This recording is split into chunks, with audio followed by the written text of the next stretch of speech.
کیا آپ جانتے ہیں جنت کے کتنے دروازے ہیں اور ان دروازوں سے کون کون داخل ہوں گے؟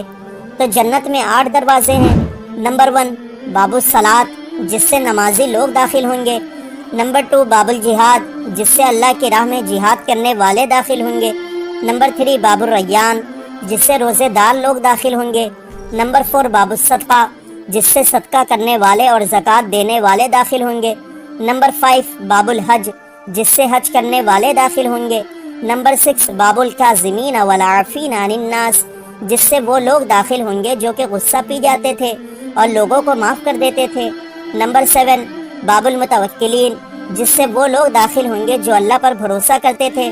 نمبر 8 باب الذکر، جس سے وہ لوگ داخل ہوں گے جس نے اپنی زندگی اللہ کے ذکر میں گزار دی۔ تو اللہ ہمیں ان 8 لوگوں میں سے ایک بننے کی توفیق دے اور ہمیں ان میں سے کسی ایک دروازے کے ذریعے جنت میں داخل فرمائے۔